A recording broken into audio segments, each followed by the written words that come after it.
안녕하세요. 오직 테슬라입니다. 긁혔네요. 어느 분이 댓글을 달아주셨습니다. 제로백 성능만 비슷하쥬.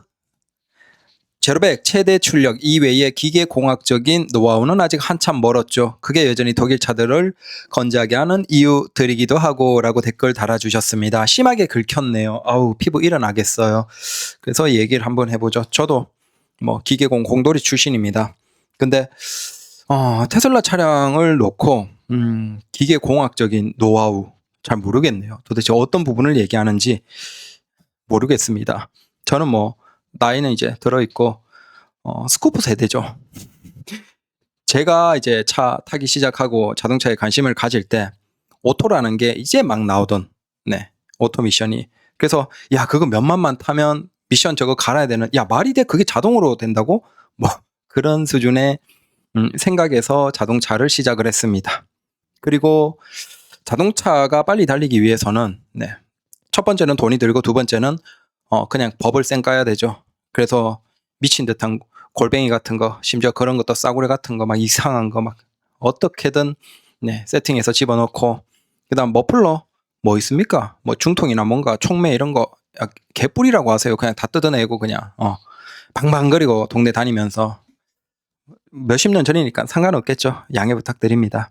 그땐 다들 그렇게 나쁜 짓 하고 살았죠. 그런 시대예요. 그런 시대부터 이제 지금까지 온 거죠. 그 쭉 흐름에서 본다면 테슬라 자동차를 이런 관점에서 보시는 분들도 계실 거예요. 근데 그런 분들은 아마 아주 그 중간에 과도기의 어떤 부분만 딱 잘라서 보시는 것일 겁니다. 뭐 저 역시도 아주 예전에 자동차를 탄 건 아니죠. 하지만 적어도 자동차라는 게 수동에서 자동으로 넘어오고 이 변화해 나가는 과정, 그리고 지금 우리가 테슬라를 마주하는 과정, 그러면 이 자동차가 어디로 가냐라는 것을 이제 생각해보고 전체적으로 한번 보죠. 자동차가 우리에게 큰 목적은 뭐죠? 크게 두 가지 목적이 있겠죠. 하나는 이동, 두 번째는 즐거움. 근데 즐거움이라는 영역은 굉장히 적고 이동이라는 영역이 사실 지구 전체에서 본다면 한 99.9% 되겠죠. 자동차를 즐거움으로 타는 사람들은 거의 극한의 극소수다라고 보면 될 것이고, 아마 이런 댓글을 다는 분들은 그 자동차를 즐거움에서 극한의 극소수를 원하는 그런 분들이신 것 같아요. 당연히 그런 분들은 코너바리가 중요하고 코너에서 어떻게 자세를 잘 잡고 다시 악셀을 밀어붙일 때 뒤쪽이 싹 엉덩이 빠져주면서 밀고 나가는 그 느낌이 아주 그냥 쌀 것 같죠. 그런 느낌을 원하는 분들이시겠죠, 주로.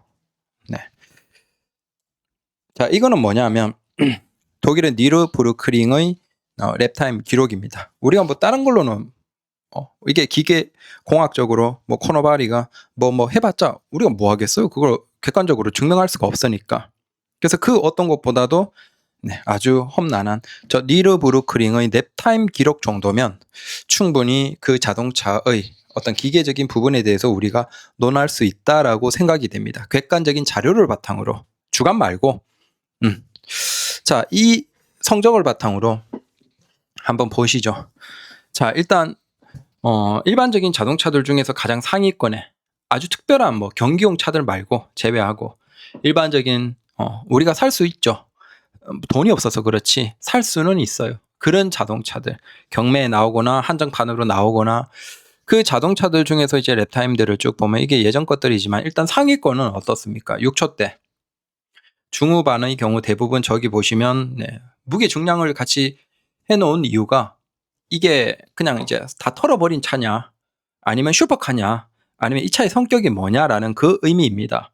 그래서 대부분이 뭐겠습니까? 일반적인 자동차는 아니에요. 그냥 공통점이 있죠. 두 명이 탄다. 슈퍼카다. 극한의 쥐어짠 자동차들입니다. 그래서 차량의 중량을 보면 다 1000kg 중반 전후이죠. 거기에서 극한으로 뭐 라디칼 저런 것들이 있지만 다 1000kg 중반. 근데 이런 자동차는 일반인들이 거의 타지 않죠. 그 다음 7분대 정도로 넘어오기 시작해도 자 무게 중량을 보면 2000 넘어가는 게 없어요. 다 1000kg 중반 전후에서 쥐어짠 그 정도입니다. 그리고 또 공통점은 다 의자 2개예요. 일단 4개짜리가 없어요. 기본적으로 4개가 빨리 달릴 수가 없어요. 의자 2개에 최대한 쥐어짠 그런 것들이 저렇게 빠르다라는 거죠. 여기에서 우리가 그러면 전기차로 조금 떼놓고 보면 저기 리막 네베라 저게 지금 니르부르크링 상으로는 가장 빠른 전기차입니다. 네, 그래서 7분 찍었고 무게가 당연히 전기차이기 때문에 무거운 거죠. 2000kg 넘어가죠. 저 네베라의 뭐 안 봐도 알겠죠. 사실은 뭐 페라리나 일반적인 슈퍼카나 다를 바가 없어요. 다만 거기에서 동력이 전기차다라는 것 뿐이에요. 네. 자, 이 차량이 얼마다? 33억. 뭐 굳이 우리가 논할 필요가 없죠. 자, 그 다음 조금 더 뒤로 넘어갑니다. 7분에 한 10초까지 정도를 쭉 보시면 역시나 무게 다 1000kg 중반입니다. 그 얘기는 다 의자가 2개다. 네. 그리고 저기에서도 이제 전기차 중에서는 니오 EP9 같은 것들이 있죠. 중국의 전기차입니다. 그 외에는 다 뭐 맥라렌이나 람보르기니나 네, 벤츠나 다 의자 2개의 그 의자 2개의 성능도 일반 고성능이 아니고 거의 극한, 거의 쥐어짜는 한국 같으면 거의 출시 안 하는 경우도 있는 그런 차종들입니다. 네. 뭐 튜닝도 충분히 많이 되어 있겠죠. 자, 그나마 전기차 중에서 또 있는 저 7분 5초를 찍은 저건 무게는 가볍지만 뭐 안 봐도 굉장히 불편하게 아마 충전이나 어떤 부분들이 제외되어 있을 거예요. 그래서 이것도 말로는 뭐 배터리를 교체해야 되고 뭐고 얘기가 있죠. 자, 니오의 EP9 당연히 의자 2개짜리에 뭐 편리함이라는 건 찾아볼 수가 없는 차죠. 얼마? 출시가가 15억. 근데 이건 실제로 팔린지도 모르겠습니다. 생산도 안 한 것 같아요. 그냥 네, 이 정도까지. 자, 그 다음 조금 더 뒤로 넘어와서 이제 7분 10초 때 넘어가도 아직도 네, 대부분 1500 전후입니다. 당연히 다 의자 2개짜리예요. 의자 4개짜리 4인승이 거의 없어요. 그나마 우리에게 좀 익숙한 게 그나마 현실적인 게 M4가 있네요. 그 위로 뭐 918, 911에 뭐 GT3, 4 이런 것들은 그냥 말할 필요도 없고 저기 밑에 봐도 마찬가지입니다. 일반적인 차가 없어요. 자, 그 다음 7분 20초대로 넘어옵니다. 이제 좀 현실적으로 돌아오기 시작합니다. M2 CS, 그 다음 쭉 와서 슈퍼카들 쭉 빼고 그 다음 M3 CS. 자, 이런 차들이 있죠. 그래서 M3 CS 투어링도 있고. 자, 7분 20초대가 되면 이제 슈퍼카급에서 그래도 일반 차 중에서는 쥐어짠 아주 최상급의 하지만 현실적인 차들이 나오기 시작하는 거예요. M2, M3, 그 다음 저기 파나메나. 네, 그러니까 저것도 튜닝이 많이 되어 있겠지만 적어도 네, 의자는 이제 4개짜리 적어도 4인승, 5인승이 쥐어짜 탈 수 있는 그런 차들이 나오기 시작하는 거예요. 그러니까 극상 자동차로서 동력으로 최고 가장 고점이라고 보면 슈퍼카를 제외하면 2인승의 극한의 무게중심을 낮춘 네, 쥐어짠 그런 차들을 제외하면 가장 최상급의 차들이 M2, M3, M3 CS 뭐 그 다음에 파나메나 이런 차들 그건 이제 공간에서 타협을 하는 차들이죠. 공간이 꽤나 넓거나 아니면 4명이 탈 수 있거나 당연히 그건 차가 길고 무게중심이 높을 수밖에 없음에도 불구하고 그 정도는 적어도 이 자동차의 기계적인 부분에서는 가장 최상급에 있다라는 걸 동의하실 겁니다. 저기 보시면 뭐 마세라티의 MC20 뭐 엔초 뭐 쭉 해서 보시면 네, 파라메나나 그 다음에 M3 이런 것들이 얼마나 상위급에 있는 차인지 느껴지죠. 자, 그러면 7분 25초. 자, 이게 뭐냐? 테슬라 모델 S, 플레드 아니죠. 테슬라 모델 S의 트랙 패키지가 세운 기록입니다.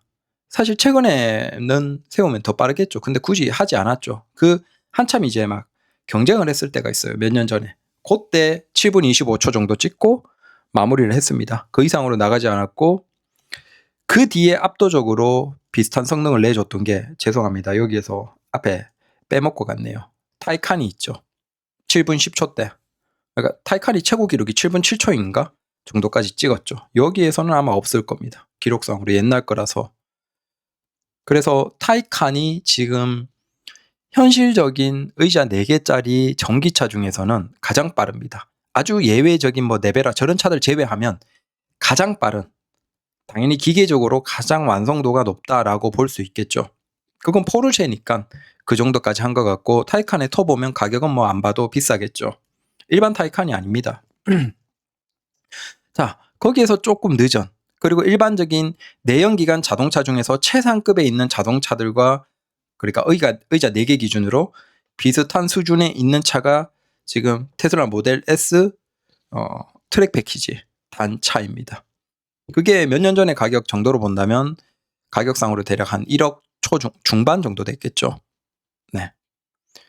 지금 기준으로 테슬라 모델 S의 플레드가 1억 아니죠. 한 1억 4천, 1억 5천 정도를 줘야 되겠죠. 네. 뭐 사실 뭐 흰색 인테리어나 이런 것들, 요코 스타일의 스티어링 휠 이런 것들은 필요하지 않죠. 여기에서 트랙 패키지가 뭐 2,000불, 2,000 몇백 불이라고 하니까 그런 것까지 미국에서 하면 대략 한 1억 3, 4천이면 7분 25초대에 내연기관에서 가장 상급의 의자 4개짜리 자동차와 비슷한 수준으로 달릴 수 있는 차를 살 수 있다라는 겁니다. 그거보다 느린 테슬라 모델 S의 트랙 패키지보다 느린 차들도 아직 대부분은 뭐예요? BMW M 시리즈 제외하면 대부분이 의자 2개짜리예요. 2개짜리에 쥐어짠 차들이 그나마 그 정도의 위치에 있습니다. 물론 이건 이제 기술적으로 옛날일 수도 있어요. 지금은 더 높겠죠. 자, 이걸 바탕으로 얘기를 드리고 싶은 게 테슬라 모델 S 같은 경우, 아니면 테슬라 모델 Y, 3, 4 같은 것도 마찬가지고 기기적으로 낫지 않냐? 라는 주장에 대해서는 저는 전혀 동의할 수가 없어요. 그러면 저런 기록을 세울 수가 없겠죠. 물론 포르쉐 타이칸이 있지 않냐라고 하겠지만 그건 다른 영역이죠. 포르쉐 같은 경우는 이미 뭐 역사가 가장 자동차와 함께하는 굉장히 긴 자동차 회사이고, 특히 거기에서도 잘 달리는 것을 방향으로 추구해서 시장에서 안착한, 그래서 잘 달리는 차를 만들면서도 많은 돈을 벌 수 있는 지구상에서는 거의 유일한 독보적인 존재의 회사가 포르쉐예요. 그러니까 그 회사에서 전기차가 나왔는데 그 전기차가 공간도 넓고 사람 여러 명 탈 수 있으면서도 성능을 최상위급까지 만들어낸 건 인정이에요. 그래서 돈이 있으면 그 포르쉐를 타도 돼요. 네, 당연히 거기에서 상급 차는 당연히 비싸겠죠. 일반 차도 비싸고. 근데 다시 이제 모델 S 아니면 테슬라로 돌아와서 적어도 테슬라의 차량도 노력하면 최상위급, 내연기관이나 최상위급까지 올라간다는 겁니다. 다만 여기에서 서로 성격은 좀 다르죠. 자, 테슬라 같은 경우에는 직발이 좋죠. 아무래도 전기차니까 직발이 좋고 대신 코너에서 약하겠죠. 그래서 안 봐도, 우리가 영상을 안 봐도 대략 그 니르부르크링을 가상으로 달린다라고 했을 때 뭐 M3 투어리, M3 같은 것들, CS 이런 것들과 저 상위급의 비슷한 위치에 있는 차량과 가상으로 달린다라고 하면 우리가 머릿속으로 그려지잖아요. 자, 직발에서는 테슬라가 굉장히 앞서거나 비슷하게 가지만 코너에서 테슬라가 확실하게 뭐 진입이야 비슷하게 할 수 있지만 탈출하는데 분명히 차이가 있을 수 있겠죠. 아니면 진입도 느리거나 애초에 그냥 브레이크 성능이 뭐 안 좋아서. 그래서 아마 그런 식으로 계속 차이가 나다가 마지막에 들어오는 것은 뭐 비슷하게 1초, 2초 전후로 비슷하게 들어온다라는 겁니다. BMW의 가장 상급의 M 자동차들과 비교해서 저 M3의 뭐 CS 이런 건 일반 M도 아니잖아요. 그러니까 자, 분명히 성격이 차이는 있는데 적어도 그것과 비슷하게 달리고 싶으면 달려낸다라는 거예요. 테슬라의 최상급 차량도. 근데 왜 이쪽으로 테슬라는 더 노력을 안 했을까? 자, 하도 뭐라고 하니까 트랙 패키지 같은 것들이 나와 있긴 한데, 그럼에도 이제 국내에서도 어떤 유튜버가 이거 가지고 이거 트랙에서 브레이크가 너무 안 들어요. 뭐 그러긴 하죠. 그러게 쇼를 하고 이제 아마. 근데 테슬라가 가는 방향이 어딜까? 자, 다시 이제 근원으로 한번 돌아올게요. 테슬라가 가는 방향이 어딜까요? 테슬라가 그러면 문짝 2개짜리 만들고 최대한 무게 낮추고 그다음 균형 낮춰서, 그러면 사실 모델 3 2인승짜리 나오고, 그러면 당연히 2인승이면 무게 중심 훨씬 낮고 가볍고, 그러면 직발도 좋은데 코너 성능까지 하면 충분히 사실은 뭐 7분 10초대 이런 거 찍어내겠죠. 쉽게 찍어내겠죠. 근데 굳이 그렇게 안 하는 이유가 뭘까? 돈도 안 되지만 테슬라가 가려고 하는 방향이 어디죠? 그걸 우리가 이 신뢰를 바탕으로 예상을 할 수 있죠. 테슬라가 왜 물리적인 버튼들이 없죠? 야, 그래도 이게 어떤 환경에서 물리적인 버튼이나 뭐가 있어야 되지 않냐? 이게 바로 즉각적으로 뭔가를 할 수 있고 뭔가를 할 수 있고. 테슬라가 가는 건 지금 이제 미국에서 보여지고 있죠. 호주에서 보여지고 있고 유럽에서도 이제 시작되고 있는 FSD. 근데 그건 얘들이 시작할 때부터 얘기했어요. 우리는 이런 식으로 가겠다라고 얘기를 했지만 다만 이제 기술적으로 나오는 게 조금 늦었죠. 원래 약속한 것보다. 그럼에도 이제는 시작되고 있고 오늘도 일반인들이 로보택시를 이용할 수 있게 되면서 미국에서 뭐가 올라오냐. 애를 학교 등교시켜주는데 로보택시로 같이 부모랑 자녀랑 로보택시를 불러서 타고 가는 그 모습들이 미국의 유튜브 영상에 엄청 올라오고 있습니다. 충격이죠. 더 이상 이제 아버지가 출근을 위해 아이의 등교를 위해서 엄마가 아빠가 아이를 태워주기 위해서 차를 사지 않아도 되는 상황이에요. 네. 물론 미국인들은 차가 필수겠지만 적어도 테슬라는 미래에 차가 자동으로 달리는 쪽으로 다만 그게 운전자가 운전을 원하면 그리고 운전자들이 이걸 차를 사야 되니까 적어도 스티어링 휠을 달아주고 그걸 제어할 수 있는 모니터를 달아주고 그렇게 차를 팔았죠. 그럼에도 궁극적으로는 FSD 기술이 발전하면서 운전자가 운전해서 최대한 덜 할 수 있는 그래서 운전 전체 경로에서 내가 이동하는 경로에서 운전자가 개입하는 건 진짜 0.1% 정도 미만으로 내려가도록 운전으로 인한 스트레스나 뭔가를 전혀 받지 않는 수준까지 가능하도록 가는 게 테슬라가 궁극적으로 가고 싶어하는 방향이죠. 당연히 그 방향으로 가는 과정에서 전기차를 하는 것이고 그 전기차에서 회생제동이 중요하고 그 회생제동에 아무래도 신경을 많이 쓰다 보니까 일반적인 브레이크가 아마 그거인 것 같아요. 왜 필요하냐? 브레이크가 왜 필요하냐? 물리적인 브레이크가 뭐하러 필요하냐? 자, 물리적인 브레이크는 이미 지금 우리가 알죠. 관심 있는 분들은 알 거예요. 기술적으로 필요하지 않아요. 지금 자동차 회사들이 뭐라고 있냐면 그 물리적인 디스크와 패드가 없는 자동차를 개발해서 점점 내놓고 있습니다. 아직 시판은 되지 않았죠. 시판 된 차가 있나요? 시판은 되지 않았는데 이미 영구형 자동차로는 일본 회사도 그렇고 폭스바겐도 그렇고 다 하고 있는 게 뭐냐면 브레이크 디스크와 패드가 없어요. 그럼 뭘로 하냐? 회생제동으로. 회생제동으로 일반적인 도심 구간에서 정상적인 상태에서는 제동이 다 가능한 정도까지 지금 갔어요. 그럼 왜 이렇게 가죠? 그렇죠. 궁극적으로 이제 미래로 가면 배터리를 적극적으로 쓰고 하이브리드가 됐던 전기차가 됐던 결국은 회생제동이 중요하고 그 회생제동의 그 섬세하게 제어하고 기술적으로나 내구성이나 뭐 모든 것들이 올라갈 수밖에 없고 그렇게 올라가면 뭐가 필요 없죠? 브레이크와 패드가 필요 없는 거예요. 그러니까 물리적인 브레이크 시스템이 필요 없는 거예요. 테슬라는 애초에 이쪽으로 전기차로 시작해서 궁극적으로 이렇게 인간이 운전하지 않는 상태에서 차가 급격하게 막 브레이크를 끽끽끽 쓸 필요가 있을까요? 없죠. 그러니까 그들 입장에서 이 브레이크 디스크와 패드는 정말 싫은 존재예요. 필요하지 않은 존재인데 어쩔 수 없이 팔아야 되니까 뭐 법규나 그런 걸로 인해서 존재하겠죠. 근데 나중에 이게 기계가 운전하는 형태로 가기 시작하면 사실 그렇게 급격하게 뭔가를 브레이크를 써야 될 상황이 점점 없어져요. 그리고 궁극적으로 멀리 가면 자, 브레이크 디스크와 패드만 4개가 없다라고 생각해봐요. 패드 4개, 디스크 4개 없다라고 생각하면 차에서 굉장히 중요한 무게를 또 줄이죠. 그리고 그건 자동차 휠의 형태도 바꿀 가능성이 있고 지금은 브레이크 디스크와 패드를 시켜주기 위해서 림이 존재하고 거기에서 뭐 공기를 어떻게 하고 뭐 이런 어쩔 수 없는 형태들이 있잖아요. 물리적인. 근데 그게 우리가 한 3년, 5년만 지나도 못 볼 거예요. 제가 장담하는데 브레이크 디스크 패드는 우리가 5년 뒤에 못 봐요. 그런 차가 없어져요. 달린 차가. 소수만 남아요. 마치 우리가 오토매틱과 수동일 때 제가 기어를 어떻게 자동으로 바꿔 저게 말이 돼? 라고 했지만 이제 우리는 수동차를 살 수가 없잖아요. 극소수의 차량을 제외하면 수동차를 볼 수가 없어요. 새 차에서는. 안 내놓죠. 그렇게 우리가 갈 거예요. 브레이크 디스크 패드는 없어질 거예요.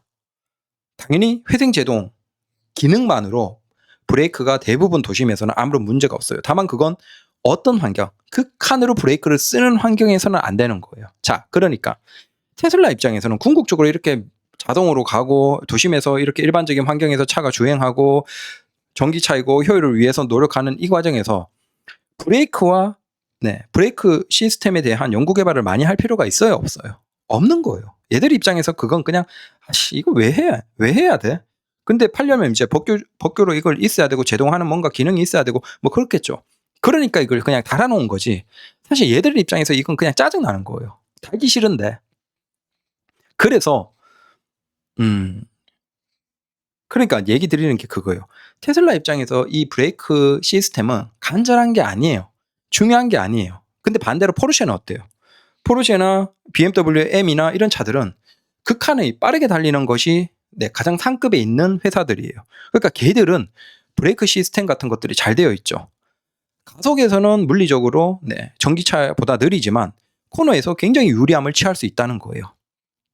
그래서 그 브레이크 시스템이 극한으로 발전되어 있고 그게 무게에서 어느 정도 영향을 미치더라도 물리적으로 영향을 미치더라도 그 자동차를 M을 사고 그다음에 뭐 포르쉐를 사는 사람들이 당연하게 생각하는 그 요소이기 때문에 그것에 대해서 노력을 해왔던 것이고 그 기술이 압도적으로 앞서 있는 것이죠. 당연히 그런 것이 트랙 같은 극한의 환경에서 그 차이를 만들어내는 것이고. 근데 테슬라는 쟤들이 왜 자꾸 저렇게 트랙에서 빨리 달리려고 해? 라는 그냥 짜증이 나는 거예요. 얘들이 거기에 가니까, 거기에서 비교를 하니까. 당연히 거기에서 반복적인 물리 브레이크를 사용하는 그 환경으로 밀어붙이니까 너무 빨리 끌어올라 버리죠. 브레이크의 액이. 그게 테슬라 입장에서는 참 뭔가 판매에서 좀 부정적인 인식을 미치는 것이고, 야 이거 봐, 극한으로 밀어붙이면 테슬라 차량은 브레이크의 성능이 너무 빨리 나빠져. 야 이거 트랙에서는 별로야. 맞긴 맞아요. 그런 소비자가 있죠. 그리고 그렇게 비교를 하니까 포르쉐나 이런 것들과 비교를 하니까 결국은 거기에서 트랙 패키지 같은 별도의 다른 형태들이 나오고 거기에서도 추가적으로 계속 업데이트를 하면서 뭔가를 하는데 야 얘들이 얘기하는 건 그거인 것 같아요. 우리가 이 정도까지 왔지 않냐? 7분 25초. 자, 이거 보여줬지 않냐? 이 정도면 됐잖아. 우리 이제 물리적으로 트랙에서 크게 문제 없어. 자, 이 정도면 너희들이 1억 초반 바르면 크게 문제 없어. 됐지? 이제 그만하자. 라고 했다라고 저는 생각을 해요. 왜? 얘들 입장에서 브레이크는 원하는 게 아니에요. 기술이 발전해야 되는 분야가 아니에요. 오히려 브레이크 디스크와 패드나 이 제동은 이제 멀지 않아서 없어지는 시대예요. 우리 운전자들이 이동하는 데 있어서 그건 없어지는 시대예요. 그래서 이게 한 5년, 10년 지나면 없어질 기술인데 거기에 연구 개발하고 많은 돈을 때려볼 이유가 없죠. 오히려 테슬라는 지금 그 어떤 자동차 회사보다 굉장히 적극적으로 회생 제동을 잘 쓰는 회사예요. 그래서 실제 그 전기차가 뭐 브레이크 패드 자체가 거의 교체를 안 하는 분들이 많은데 특히 테슬라는 브레이크 패드를 굉장히 적게 쓰죠. 그래서 이게 해프닝인데 유럽에서 테슬라 차량이 굉장히 내구성이 안 좋다라고 평가받은 부분, 안전에 문제가 있다라고 얘기한 부분 중에 하나가 뭐냐 하면 이거 지금 제동이 안 된다 라고 판정을 받은 거예요. 왜 판정을 받았냐 하면 테슬라 차량이 검사를 받으러 가는데 브레이크 디스크에 녹이 쓸어 있는 거예요. 꽤 많은 테슬라 차량에 브레이크 디스크에 녹이 쓸어 있어서 이거 지금 제동이 안 되고 있다라고 판단하고 문제를 지적한 거죠. 근데 그게 원래는 이유가 뭐겠어요? 회생 제동을 적극적으로 쓰니까 특히 우리보다 훨씬 여유 있게 운전하는 나라에서는 그 물리 디스크를 거의 쓰는 거의 비중이 극한으로 낮은 거죠. 그리고 거기에서 비 많이 오고 습한 상태에서 바로 녹이 올라오니까 검사를 받으러 딱 가니까 이게 녹이 있어서 지금 브레이크가 안 듣고 있다라고 판단을 하고 검사하자는 그러니까 일반적인 자동차의 관점에서 이거 브레이크 지금 작동을 안 하고 있다, 고장났다 라고 해서 문제가 많다라고 그걸 지적을 해버린 거예요. 해프닝이죠. 그게 아니고 테슬라는 극한으로 회생 제동을 이용해서 제동을 하기 때문에 에너지를 다시 회수를 하고 물리 브레이크를 안 쓰는 쪽으로 가장 발전해 있는 자동차다라고 보시면 되겠죠. 그래서 결론을 얘기 드리면 그거예요. 주저주저 멀리왔지만 죄송합니다. 테슬라 입장에서 이 제동, 브레이크, 이 시스템은 중요한 시스템이 아니에요. 그리고 어차피 이 기술은 자동차에서 본다면 제가 생각하기에 길어야 10년, 짧으면 한 5년 뒤부터 그 디스크 패드가 없는 자동차들이 중심이 될 거예요. 없어져요. 필요가 없어져요. 하이브리드만 해도 그렇고, 그다음 전기차는 더더욱 그래요. 그리고 지금 회생제동의 그 장치 기술이 계속 발전하고 있기 때문에 지금은 거의 일반적인 자동차의 도심에서 정도의 제동은 다 가능할 정도까지 올라온 상태예요. 즉, 이 회생 제동 장치로 브레이크 기능을 대신하면서 차량에서 브레이크 시스템이 다 없어진다라는 거죠. 그러니까 여기에 연구 개발을 별로 투자를 안 하니까 트랙에서 단기적으로 가져가서 이걸 밀어붙이면 사실 이 컨텐츠를 원하는 사람 입장에서는 재밌는 것이 나오는 거예요. 결과가 나오는 거예요. 네, 빨리 지쳐버리고 브레이크가 굉장히 좀 안 들어져 버리는 그런 상황들을 경험하고 그게 컨텐츠로는 굉장히 자극적이고 재밌죠. 이봐, 테슬라 트랙에서는 너무 한심한 차야. 이렇게 밀어붙이니까 이렇게 돼 라는 거죠. 근데 그게 사실 중요하지 않은데, 자동차의 미래에서 중요하지 않은데, 그래서 그건 감수해야죠. 트랙에서 차가 불리하기 때문에 안 팔리는 건 감수해야죠. 근데 그 시장 자체가 너무 적죠. 대신 이 정도까지 성능이 나오는데 이 차는 어때요? 문짝이 4개에 4명이 타고 편안하게 이동할 수 있어요. 그리고 장거리는 FSD를 걸어놓고 너무나 쾌적하게 운전자가 거의 개입 없이 거의 뭐 몇백 킬로를 이동할 수 있습니다. 자, 이 정도의 자동차. 그 다음 거기에서 유지비, 연료비. 여러분들이 어떤 차를 지금 찍어보세요. 아무 차를 찍어보세요. 지금 이건 테슬라 모델 S 플레드보다 뒤에 있는 차예요. 느린 차예요. 그리고 비슷한 위치에 있는 빠른 차들도 마찬가지고, 그 어떤 차도 자, 지금 테슬라 모델 S 플레드보다 혹은 테슬라의 뭐 3Y 퍼포먼스보다 유지 비용이 저렴한 차가 없어요. 타이칸조차도 유지 비용은 비싸겠죠.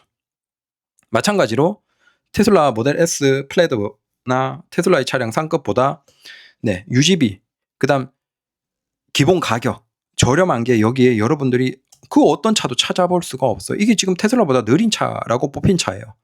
뭐 포르쉐 912 시리즈들은 말할 것도 없고 저게 일반 시리즈들이 아니에요. 자, 보시면 아시겠지만 단 하나의 차도 테슬라 모델 S보다 저렴한 차가 없어요. 자, 구입 비용이 저렴하면서 그 다음 유지 비용이 적게 들면서 연료비가 적게 들면서 자, 이런 차가 있습니까? 단 한 대도 없어요. 자, 이걸 반대로 얘기하면 테슬라의 자동차는 극한으로 저렴한 유지비, 정비 비용, 구입 가격, 그 가격에서 이제 미래로 가는 그 기술, 방향, FSD, 자, 그쪽으로 맞춰 있는 차예요. 그러니까 이 차를 대신해서 살 수 있는 차가 있습니까? 없다는 거예요. 그나마 타이칸이 뭐 전기차이면서 전기 충전 비용은 저렴하고 유지비도 당연히 적게 들겠고, 자, 그런 성격은 있죠. 그래서 포르쉐 타이칸을 살 사람들은 그걸 타는 것이고, 하지만 포르쉐 타이칸도 FSD 같은 기술은 없죠. 자, 테슬라는 그 기술이 압도적으로 나에서 우월하죠. 그래서 테슬라의 가는 방향으로 본다면 미래가 맞아요. 브레이크 기술이 발전시킬 필요가 없는 좀 허접한 그 기술이 맞아요. 그럼에도 불구하고 자, 기본 이상은 한다라는 것도 부정할 수 없죠. 그리고 그 기본 이상을 하는 성능을 만족하는 데 있어서 비용, 우리가 지불해야 되는 비용은 그 어떤 자동차와 비교 안 될 정도로 낮다라는 것도 우리가 인정을 해야 되는 거예요. 그래서 여기서 얘기하는 제로백 성능만 비슷하죠, 뭐 이런 얘기들은 전통적인 자동차를 보는 관점에서 이분들의 주장이 일부는 맞아요. 하지만 솔직히 테슬라 모델 3 퍼포나 테슬라 모델 Y 퍼포, 뭐 S 플레드는 말할 것도 없고, 이 정도 3Y의 퍼포를 딸 수 있는 차도 지금 도로상에 거의 없어요. 그걸 뭐 점으로 만들 차가 지금 존재하나요? 아니, 물론 차는 소수 있겠죠. 근데 일반적인 사람들은 그런 차를 소유할 수가 없어요. 그리고 일반인들이 구입하는 차들 중에서 일반 도로에서, 일반 도로, 트랙 말고 일반 도로에서 모델 3, 모델 Y 퍼포를 뭐 따거나 아니면 그걸 쉽게 제치거나 할 수 있는 차가 없죠. 지금 없어요. 그러니까 트랙처럼 극한으로 밀어붙이는 상황에서 브레이크의 그 차이의 유리함으로 인해서 유리함을 취할 수 있는 차는 존재해요. 하지만 일반 공도에서는 그렇게 브레이크를 극한으로 밀어붙일 도로 자체가 거의 없죠. 결국 일반 도로에서는 제로백이 대부분이고, 동력 성능 차이에서는 그 제로백에서 지금 테슬라를 따라가는 자동차가 거의 없어요.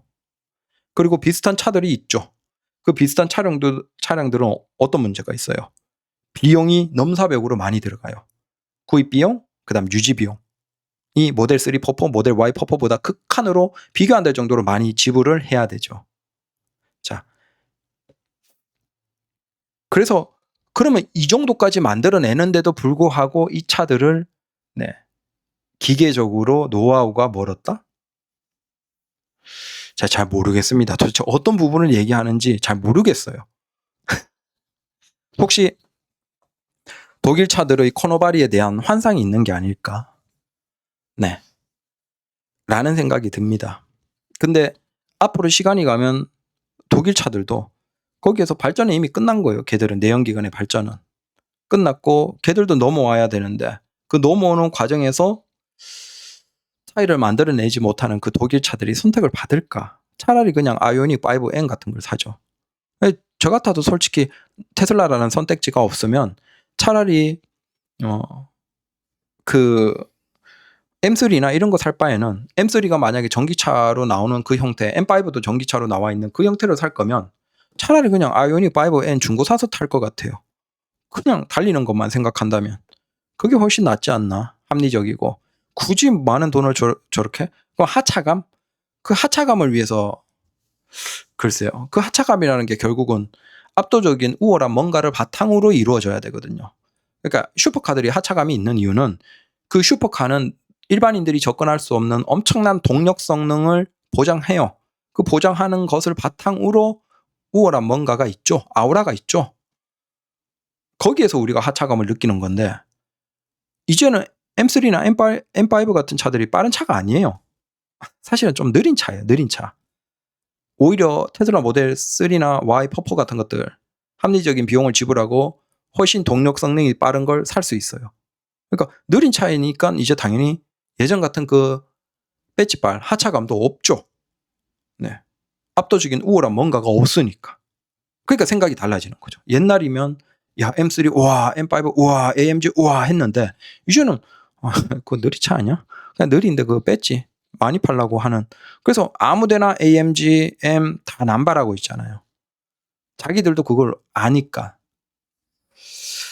그래서 모르겠습니다. 주절주절 죄송하고. 근데 독일 차들의 노하우가 뭘 말하는지 이제 우려먹을 노하우가 있는지 모르겠습니다. 언제까지 그렇게 할 수 있을지. 반면에 FSD 같은 기술은 지금 독일 차 누구도 못하고 있죠. 미국에서는 이미 자동으로 달리고 있는데 그것과 비슷하게 달리는 기술은 그 자동차를 오랫동안 만들어왔던 독삼사 누구도 못하고 있어요. 그렇게 이제 소비자들이 FSD를 더 많이 경험하고 접하면서 지구상에서 수많은 사람들은 이제 운전하는데 목적지까지 가는데 내비 찍어놓고 99%는 그냥 관찰만 하면서 편안하게 운전 개입하지 않고 가고 있는데 아직도 M3, M5, AMG를 운전하는 사람들은 왕 그러면서 시끄러운 소리를 내면서 자기가 직접 계속 운전해서 가야 돼요. 그게 단기적으로는 참 즐거움일 수 있겠지만 2시간, 3시간, 5시간 가야 된다라고 하면 그건 즐거울까? 모르겠습니다. 스스로 피곤하게 만드는 그 행위를 노하우가 좋으니까 즐긴다? 글쎄요. 모르겠습니다. 그래서 소비자들은 이제 점점 더 편안함을 찾는데 그 편안함을 기술적으로 부족해서 못 만드는 독삼사가 어떻게 될까요? 일반적인 글로벌 회사의 자동차들은 어떻게 될까요? 살아남을 수 있을까요? 소비자의 선택을 받을 수 있을까요?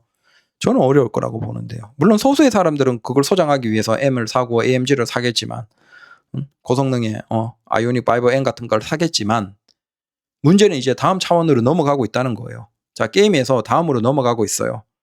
예전 같으면 이런 게 왜 다른 애들도 경험하냐 하면 그 부품을 공급하는 거예요. 자기들이 가지고 있는 회사 그 기술들도 있지만 예전 같으면 자동차 회사의 뭐 컨티넨탈이나 그 부품 대량으로 공급하는 회사들이 있고 그들이 기술을 개발해요.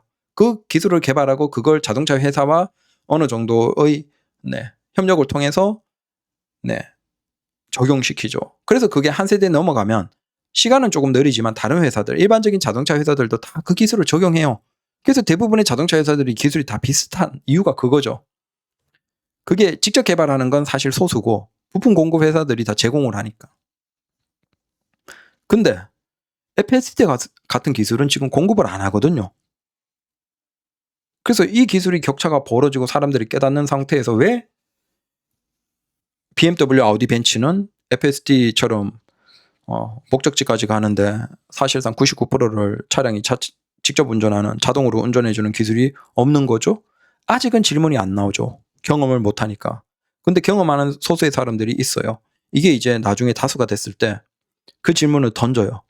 그러면 그 질문을 던졌을 때도 과연 야 그래도 기계적인 공학 노하우는 압도적이지라고 하면서 소비자들이 BMW, 아우디, 벤츠를 찬양해 줄까요? 그걸 살까요?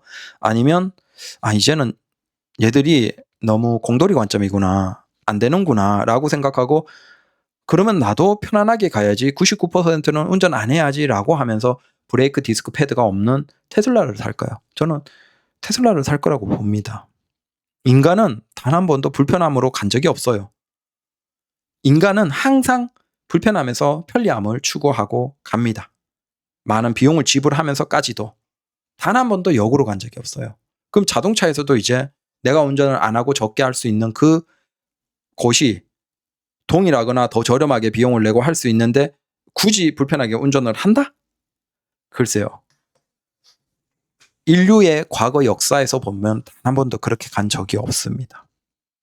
그래서 과연 그때도 야 독일의 기계적인 노하우, 야 이거 코너바리 잡아 돌리면 땅바닥을 꽉 짚고 가는 이 끈끈함, 사륜 아우디의 사륜 BMW의 이 과연 그때도 그런 얘기를 할까? 모르겠습니다. 한번 보죠. 감사합니다.